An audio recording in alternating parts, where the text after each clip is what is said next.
अखाड़ा में आपका एक बार फिर स्वागत है। प्रधानमंत्री नरेंद्र मोदी अमेरिका में है और उधर चीन के कलेजे पर सांप लौट रहा है। बीजिंग में मातम पसरा हुआ है और बौखलाहट में चीन ऐसे फैसले ले रहा है जो खुद उसे एक्सपोज कर रहे हैं। भारत ने यूएन में आतंकी साजिद मीर का ऑडियो सुनाया जिस पर चीन ने वीटो लगाकर ग्लोबल आतंकी घोषित होने में अड़ंगा लगाया था। यानी चीन ने जिस आतंकी साजिद मीर को ग्लोबल टेररिस्ट घोषित होने से बचाया उसे लेकर भारत ने यूएन में ऑडियो सबूत पेश कर दिया। भारत के इस कदम के बाद चीन अपनी हरकतों की वजह से पूरी दुनिया में एक्सपोज हो गया है। आतंकवाद को लेकर चीन की नीति और नीयत दोनों स्पष्ट हो गई हैं। इधर अमेरिका के राष्ट्रपति जो बाइडेन ने चीन के राष्ट्रपति को तानाशाह की संज्ञा भी दे दी है। ये भी चीन के लिए किसी झटके से कम नहीं है।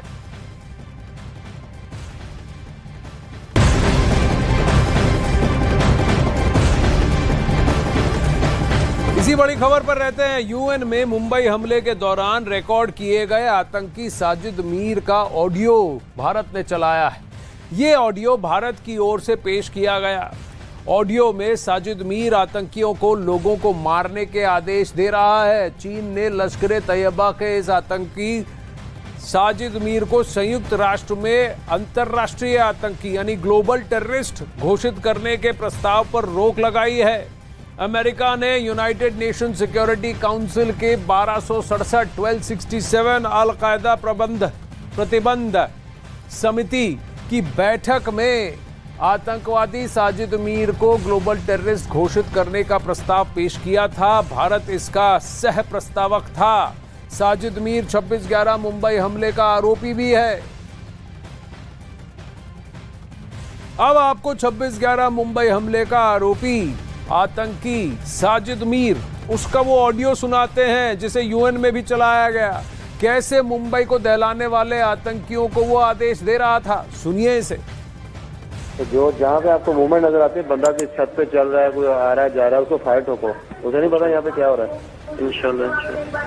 तो जो जहाँ पे आपको मूवमेंट नजर आती है, बंदा की छत पे चल रहा है, कोई आ रहा है जा रहा है, उसको फायर ठोको। उसे नहीं पता यहाँ पे क्या हो रहा है। इंशाल्लाह। भारतीय विदेश मंत्रालय के जॉइंट सेक्रेटरी प्रकाश गुप्ता ने यूएन में मजबूती के साथ भारत का पक्ष रखा और आतंकी साजिद मीर का ऑडियो सुनाया। चीन को कैसे निशाना साधा और क्या कुछ कहा उन्होंने, आइए सुनते हैं।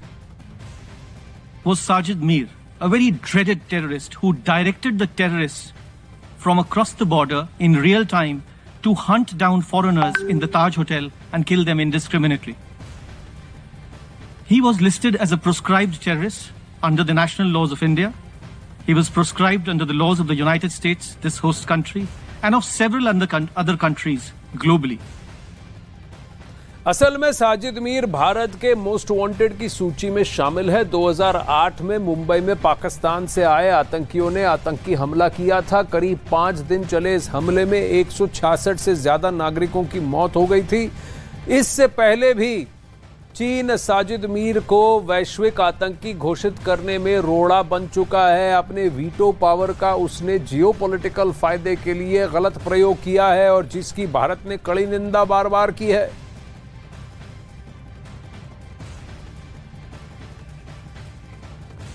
तो साजिद मीर वो व्यक्ति जिसका ऑडियो सबके पास है, वो व्यक्ति जो 26/11 की साजिश में ना तो मौजूद तो था ही, शरीक तो था ही, पर वहां वो लाइव ऑर्डर पास कर रहा था। कह रहा था, आपने सुना ऑडियो, कि जो भी छत पर चलता हुआ दिखे उस पर फायर ठोको। बावजूद इसके चीन ने इसको ग्लोबल टेररिस्ट डेजिग्नेट करने पर रोड़ा अटकाया है, अपने वीटो पावर का गलत प्रयोग किया। इसको लेकर भारत ने यूएन में और टेरर कॉन्फ्रेंस में कड़ी आपत्ति जताई है और चीन को एक्सपोज कर दिया है। वहीं प्रधानमंत्री नरेंद्र मोदी के अमेरिका दौरे से सबसे ज्यादा परेशान चीन है, क्योंकि चीन को लग रहा है कि अमेरिका और भारत की दोस्ती से सबसे ज्यादा नुकसान उसी को होगा। अब सवाल यह है कि पीएम मोदी के इस दौरे पर ऐसा क्या होने जा रहा है कि चीन और पाकिस्तान की बेचैनी बर्दाश्त के बाहर होने लगी है। आपको इस रिपोर्ट में सारी डिटेल्स बताते हैं।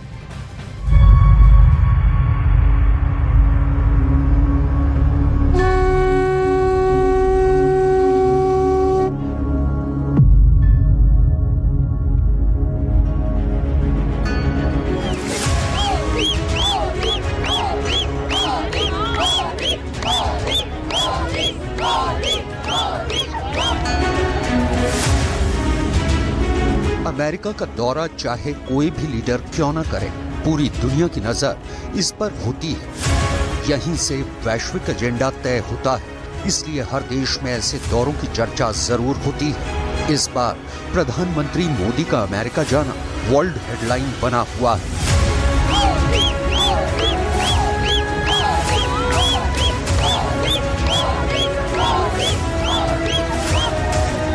प्रधानमंत्री नरेंद्र मोदी के अमेरिकी दौरे की बात इस वक्त पूरी दुनिया की हर बड़ी कैपिटल सिटी में हो रही है। इस पर ब्रिटेन और फ्रांस समेत पूरे यूरोप की नजर है, इस पर रूस की नजर है, इस पर इजराइल, ईरान, पाकिस्तान और सबसे बड़ी निगाहें तो चीन की भी हैं, क्योंकि भारत और अमेरिका की दोस्ती के बहुत बड़े मायने हैं। लेकिन सवाल है कि इस दौरे पर भारत और अमेरिका के बीच क्या होने जा रहा है। प्रधानमंत्री के 3 दिन अमेरिका में बहुत खास होने जा रहे हैं, क्योंकि यहाँ अमेरिका और भारत दोनों देशों के रिश्तों में बड़ा टर्निंग पॉइंट देखने को मिल सकता है। मोदी के इस दौरे में दोनों देशों के बीच ऐसी डील हो सकती है जिसका फायदा भारत और अमेरिका दोनों को होगा और नुकसान दोनों देशों के प्रतिद्वंदियों को हो सकता है। अपने अमेरिका दौरे के पहले प्रधानमंत्री ने जो बयान जारी किया है उसे गौर से समझने की जरूरत है। प्रधानमंत्री मोदी ने कहा है कि हम विज्ञान, प्रौद्योगिकी, शिक्षा, स्वास्थ्य और सबसे अहम बात की रक्षा के क्षेत्र में मिलकर काम कर रहे हैं और अब तकनीकी क्षेत्र में साझेदारी को और मजबूत बनाया जा रहा है। प्रधानमंत्री मोदी ने डिफेंस इंडस्ट्रियल कोऑपरेशन का नाम दिया है, यानी मिलकर हथियार बनाने की बात। उन्होंने स्पेस यानी अंतरिक्ष के क्षेत्र में पार्टनरशिप की बात कही है। उन्होंने संचार और आर्टिफिशियल इंटेलिजेंस के अलावा बायोटेक सेक्टर का जिक्र किया है। I'm pleased that we have taken new steps to strengthen our defense partnership. We established an ambitious new roadmap for defense industrial cooperation. सवाल है कि किन हथियारों को लेकर भारत और अमेरिका में डील हो सकती है। अमेरिका को कौन सा हथियार भारत में बनाया जा सकता है, या भारत अमेरिका से कौन सा नया हथियार खरीद सकता है जिससे भारत के बॉर्डर पर दिन रात 2400 घंटे नजर रखी जा सकती है, या भारत अमेरिका से कौन सा नया हथियार खरीद सकता है जिससे भारत के बॉर्डर पर दिन रात 2400 घंटे नजर रखी जा सकती है। इस पर से पर्दा उठेगा, लेकिन उससे पहले ये समझ लीजिए कि भारत और अमेरिका अब डिफेंस समेत बहुत ही खास टेक्नोलॉजी वाले क्षेत्र में एक ऐसा मुकाम हासिल करना चाहते हैं जहां दोनों की पार्टनरशिप मिसाल बन जाए। भारत और अमेरिका एक दूसरे की मदद करके अपनी सामरिक साझेदारी को और मजबूत करना चाहते हैं। प्रधानमंत्री मोदी के अमेरिका दौरे से बहुत पहले ही तमाम मुद्दों पर होमवर्क पूरा हो गया था। इसी साल मार्च में भारत और अमेरिका के बीच सेमीकंडक्टर की सप्लाई चेन को लेकर एक समझौता हुआ था। अमेरिका के रक्षा मंत्री लॉयड ऑस्टिन और वहां के राष्ट्रीय सुरक्षा सलाहकार जैक सुलिवान भारत का दौरा कर चुके हैं। भारत का रक्षा मंत्रालय भी अमेरिका से 31 MQ-9B ड्रोन की डील को मंजूरी दे चुका है। ये ड्रोन अगर भारत आया तो अपनी सीमा के आसपास निगरानी वाली रेंज में भारत कई गुना इजाफा कर पाएगा। इसलिए इस डील पर पाकिस्तान की भी नजर है और चीन की भी। One of the deals we can expect to be announced will be a series of drones, of armed U.S. drones going over to India. We've been hearing about these drones for years. It seems like 7-8 years we've been hearing about these, but only in the last few days has the deal been signed off on in India. देखा जाए तो चीन तो और वजहों से भी परेशान है, क्योंकि प्रधानमंत्री मोदी जब व्हाइट हाउस में होंगे तो कई समझौतों के अलावा भारत और अमेरिका की निगरानी वाली पार्टनरशिप को भी आकार दिया जा रहा होगा।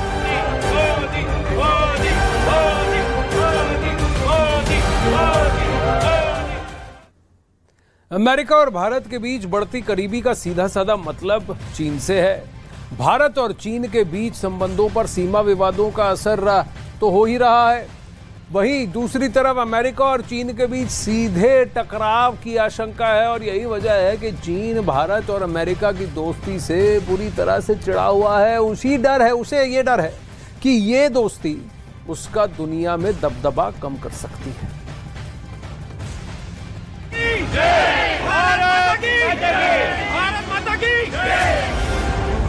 प्रधानमंत्री मोदी ने अपनी स्टेटमेंट में इंडो पैसिफिक का जिक्र किया है।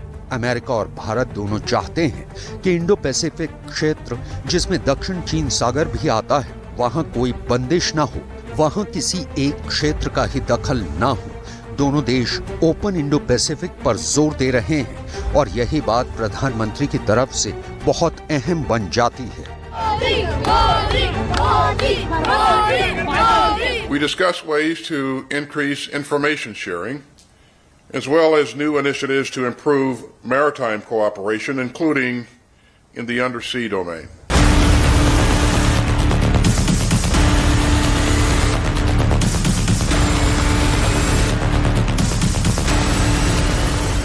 अमेरिका और भारत के बीच बढ़ती करीबी का सीधा सीधा मतलब चीन से है, जो अमेरिका के लिए बड़ी चुनौती पेश कर रहा है। और बाइडेन समेत उनके तमाम रणनीतिकारों को लगता है कि भारत को अगर एक मजबूत पार्टनर बना लिया जाए तो चीन से बहुत आसानी से डील किया जा सकता है। इंडो पैसिफिक क्षेत्र में अमेरिका को अपना दखल बढ़ाना पड़ रहा है। अब अमेरिका के बड़े बड़े जंगी बेड़े इस इलाके में ज्यादा गश्त लगाते हैं। अमेरिका और ऑस्ट्रेलिया के बीच पनडुब्बी की डील हो रही है। जापान में G20 की बैठक के बाद अब अमेरिका चाहता है इस इलाके में भारत से पार्टनरशिप बढ़ाई जाए, उसका दायरा और मजबूत किया जाए। इसलिए प्रधानमंत्री ने भी G20 में सहयोग की बात कही है, क्वाड का जिक्र किया है और साथ में इंडो पैसिफिक इकोनॉमिक फ्रेमवर्क में सहयोग की बात कही है। भारत और अमेरिका के बीच रिश्तों की अहम बुनियाद कहें या फिर कॉमन एजेंडा कहें, इन दोनों में लोकतंत्र वाला तड़का बहुत अहम हो जाता है। दोनों देशों की करीबी में ये फैक्टर सबसे मजबूत कड़ी है। We see this defining relationship as a unique connection between the world's oldest and largest democracies, with a special obligation now to demonstrate that our governments can deliver for and empower all of our citizens. 1990 के बाद भारत और America लगातार करीब आए।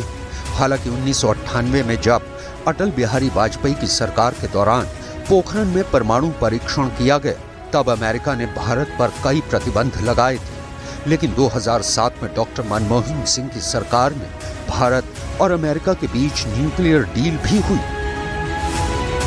2014 के बाद दोनों देशों में कई रक्षा करार हुए।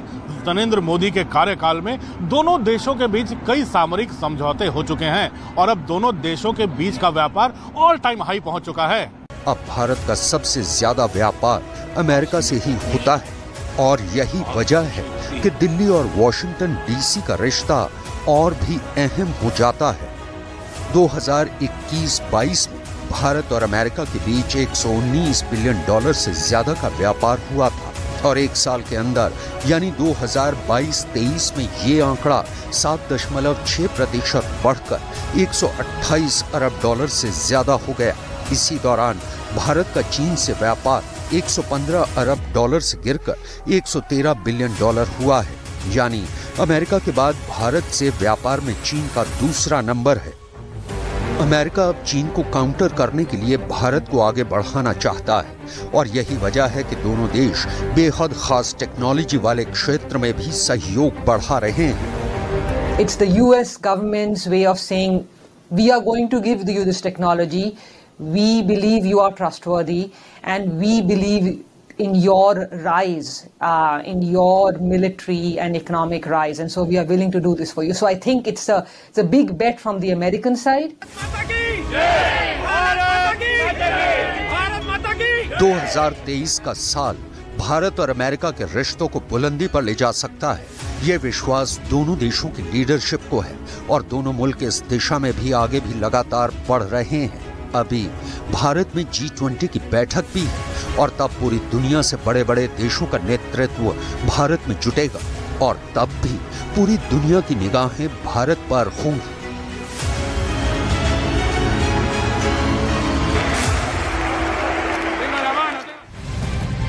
हरियाणा के गुरुग्राम से बड़ी खबर सामने आ रही है, जहां भारी बारिश ने लोगों की मुश्किलें बढ़ा दी हैं।